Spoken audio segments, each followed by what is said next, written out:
درود مبارکہ پڑھیں تاکہ اللہ تبارک و تعالی اس رات کے فیوز و برکات سے ہم تمام کو مالا مال کر دیں۔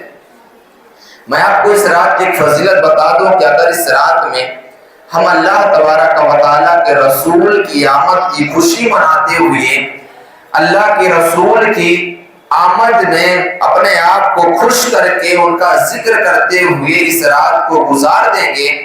تو اللہ تبارک و تعالیٰ ہمیں خوشیاں عطا کرے گا اور پورے سال اپنے حفظ و امان میں رکھے گا۔ اور اگر ہم کوئی جائز حاجت لے کے محفل میں بیٹھیں گے تو اللہ تبارک و تعالیٰ ہماری اس حاجت کو پوری بھی فرما دے گا۔ تو آپ کوشش کریں کہ اس محفل میں اگر بیٹھے ہیں تو آپ سنجیدگی کے ساتھ بیٹھیں، اپنے دل میں کوئی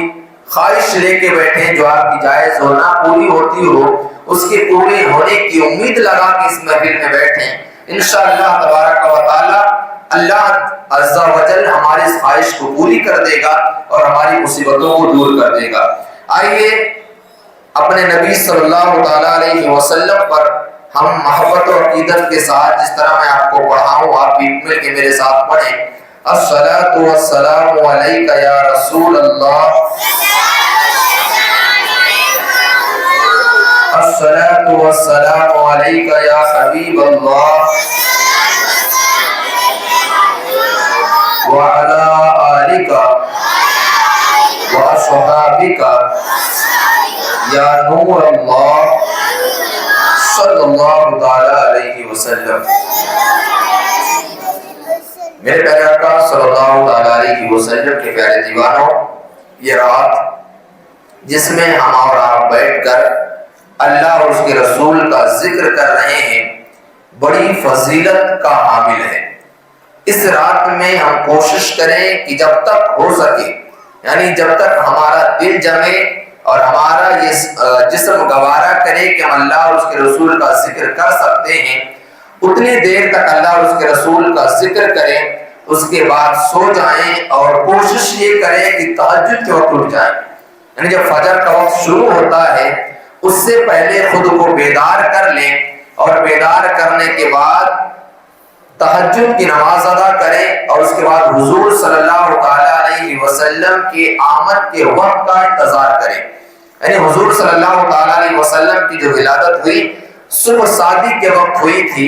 تو ہم صبح صادق آنے سے پہلے خود کو بیدار کریں اور صبح صادق آنے کا انتظار کریں۔ اب یہ نہ ہو کہ ہم اپنے آپ کو بیٹھ کے موبائل میں مشغول کر لیں اور اس کے بعد آمد مصطفیٰ کا منتظر رہیں، بلکہ ہم یہ کریں کہ خود کو بیدار کریں، وضو بنائیں، غسل کر لیں، اگر پریشانی نہ ہو ہم غسل کر کے اچھے لباس پہن کے ہو سکے تو مسجد میں آئیں، اور مسجد میں نہیں آ سکتے تو اپنے گھر میں مصلی بچھا کر بیٹھ جائیں، قرآن کی تلاوت کریں، درود شریف کا ورد کریں، اور جب صبح صادق کا وقت آ جائے، فجر کی اذان ہو جائے، فجر کی نماز پڑھیں اور آقا صلی اللہ تعالی علیہ وسلم کی ذات پر درود و سلام پیش کریں۔ اس لیے کہ حضور صلی اللہ تعالی علیہ وسلم کی آمد والی رات ہے، اس رات کے جانے کے وقت اور دن کے آنے کے وقت ہمارے نبی صلی اللہ تعالی علیہ وسلم اس دنیا میں تشریف لائے، اور یہ ہمارے نبی کی آمد کی برکت ہے کہ ہم تمام لوگ جو یہاں پر بیٹھے ہیں ہر کوئی اپنے اعتبار سے ذات میں بٹا ہوا ہے، کوئی کچھ ہے کوئی کچھ ہے، لیکن اس کے باوجود تمام کے تمام لوگ ایک ہی جگہ پر ایک ساتھ بیٹھے ہوئے ہیں۔ اور اس کے ساتھ ساتھ یہ کہ ہم میں سے اگر کوئی کالا ہو یا گورا ہو، ہم کسی سے کوئی فرق نہیں کر رہے ہیں، اور یہ تمام چیزیں جو ہم کو ملی ہیں یہ ہمارے اسی رسول کی آمد کی برکت سے ملی ہیں، کہ جس رسول کی آمد سے برکت، آمد سے پہلے ہمارے اطراف میں اگر ہم جائزہ لیتے، ہمارے اسلاف نے جو کتابیں لکھی ہیں ان کا اگر ہم مطالعہ کریں تو ہم کو پتہ چلتا ہے کہ ہمارے نبی کی آمد سے پہلے جو دنیا کی حالت تھی اتنی ناگفتہ بے تھی کہ آپ اگر دنیا کو دیکھتے تو ایسا لگتا تھا کہ لوگ تاریکی میں، لوگ جہالت میں ڈوبے ہوئے ہیں، ہر انسان اگر کوئی اپنے اعتبار سے مال و دولت کے اعتبار سے بڑا ہوتا تھا تو اپنے سے غریب کو ستانے میں فخر محسوس کرتا تھا. کوئی اگر امیر آدمی ہو تو غریب کو اپنے پاس بٹھانا نہیں چاہتا تھا بلکہ اپنے سامنے کھڑا رکھتا تھا. اگر کوئی غریب اور امیر ہو تو امیر آدمی غریب کو اپنے ساتھ بٹھا کے کھانا نہیں کھلاتا تھا. اگر کوئی کالا انسان ہو تو گورا انسان اس کو ایسے دیکھتا تھا جیسے اس کی ذات کے ذریعے سے اسے کوئی عجیب چیز سمجھ میں آ رہی ہے. اور اسی کے ساتھ ساتھ یہ تھا کہ اگر کوئی بیٹا ایسا ہو کہ جس کی ماں کا کوئی سہارا نہ ہو, اس کے باپ کا انتقال ہو جائے تو بیٹا اپنی ماں کو لے جا کے بازاروں میں بیچ دیا کرتا تھا. اور اس کے ساتھ ساتھ سب سے بڑا جو ظلم ہوتا تھا ہماری بچیوں پر ہوتا تھا. ہماری بچیاں جو اپنے گھروں میں پیدا ہوتی تھی لیکن ان کی حالت یہ ہوتی تھی کہ ان کا باپ انہیں عزت و احترام کی نگاہ سے نہیں دیکھتا تھا, ان کا باپ انہیں سینے سے نہیں لگاتا تھا, ان کا باپ انہیں عزت و تکریم کی نگاہ سے دیکھ کر اپنی گود میں نہیں اٹھاتا تھا بلکہ ان کا باپ انہیں لے جا کر زمین میں زندہ دفن کر دیا کرتا تھا. ایسے تاریک ماحول میں اگر کسی عورت کے شوہر کا انتقال ہو جاتا تھا تو اس عورت کے چہرے کو کالا کر دیا جاتا تھا, اس عورت کو جانور پہ بٹھا کے پورے محلے میں گھمایا جاتا تھا. اسی پر بس نہیں کیا جاتا تھا بلکہ عورتوں پر مظالم کے پہاڑ توڑے جا رہے تھے, بچیوں پر مظالم کے پہاڑ توڑے جا رہے تھے, غریبوں کی کمر توڑی جا رہی تھی. اگر کوئی ظالم ہو تو مظلوم کو ستانے میں فخر محسوس کرتا تھا. ایسے ماحول میں ہمارے آقا و مولا حضور تاجدار مدینہ صلی اللہ تعالی علیہ وسلم اس ادا سے جلوہ بار ہوئے کہ آپ کی ضیاء پاش کرنوں سے عالم کا ذرہ ذرہ جگمگا اٹھا. جن کے لوگ جن کا دل سیاہ تھا, جن کا دل بالکل سیاہ اور تاریکی سے ان کا بالکل کالا ہو چکا تھا, ان کا دل سوئے رسول کی برکت سے سفید ہو گیا اور ان کے دل رحم و کرم کے پیکر بن گئے. اور یہ تمام چیزیں جو ہوئی یہ کسی انسان کی آمد پر نہیں ہوئی بلکہ ہمارے نبی صلی اللہ تعالی علیہ وسلم کی آمد پر ہوئی. اور ہمارے نبی صلی اللہ تعالی علیہ وسلم کی ولادت ہوئی اس کے متعلق آپ نے واقعات سنے بھی ہے کہ جب ہمارے نبی صلی اللہ تعالی علیہ وسلم کی ولادت ہوئی تو یہ واقعہ چونکہ میں کئی بار بتا چکا ہوں لیکن میں اس لیے پھر سے بتانا چاہتا ہوں کہ اگر اپنے نبی کی آمد کی ہم خوشی منائیں تو یہ خوشی منانا ہمارا نہ تو شرک ہے اور نہ ہی بدعت ہے بلکہ یہ خوشی منانا ہمارے لیے باعث رحمت ہے اور ہماری بخشش کا ذریعہ ہے. اور اس کی وجہ یہ ہے کہ حضور صلی اللہ تعالی علیہ وسلم کی جب ولادت ہو گئی تو ابو لہب جو حضور صلی اللہ تعالی علیہ وسلم کا چچا تھا اور چونکہ وہ ایمان نہیں لایا تھا لیکن اس کے باوجود جب حضور صلی اللہ تعالی علیہ وسلم کی ولادت ہوئی اور اس کی ایک غلامی تھی جس کا نام سویبہ تھا, وہ اس کے پاس آئی اور کہا کہ اے ابو لہب تمہارا بھائی جن کا انتقال ہو چکا ہے ان کے گھر میں ایک بچے کی ولادت ہوئی ہے. ابو لہب نے جب سنا کہ میرے مرحوم بھائی عبداللہ کے گھر میں ایک بچے کی ولادت ہوئی ہے, اس باندی نے کہا کہ وہ لڑکا بڑا خوبصورت ہے, اس کے چہرے سے نورانیت ٹپکتی ہے, اس کے چہروں کو دیکھ کے ایسا لگتا ہے کہ سورج جیسی روشنی پھوٹ رہی ہے, اس بچے کی ولادت ہوئی ہے. جب ابو لہب نے سنا کہ میں چچا بن گیا ہوں, میرے گھر میں ایک میرے بھتیجے کی ولادت ہوئی ہے, تو اس نے اپنی جو اس کی باندی تھی اس کو کہا کہ آج سے تو آزاد ہے. اس نے اپنی 2 انگلیوں کے ذریعے سے اشارہ کر کے اس کو آزاد کیا تھا. اس کے بعد جب وہ مر گیا, مرنے کے بعد اس کے گھر والوں نے اس کو خواب میں دیکھا. لوگوں نے پوچھا اے ابو لہب تیرے ساتھ کیا معاملہ ہوا؟ تو ابو لہب نے کہا کہ میں تو جہنم کے نچلے طبقے میں ہوں لیکن میرے ساتھ ہر پیر کے دن یعنی جب سوموار کا دن آتا ہے تو میرے عذاب میں تھوڑی تخفیف ہو جاتی ہے. اور اس کی صورت یہ ہوتی ہے کہ میں نے جن انگلیوں کے اشارے سے اپنی باندھی کو آزاد کیا تھا اللہ تبارک و تعالی میرے ان انگلیوں میں پانی پیدا کر دیتا ہے, میں اپنے انگلیوں کو چوستا ہوں تو مجھے تھوڑی راحت محسوس ہوتی ہے.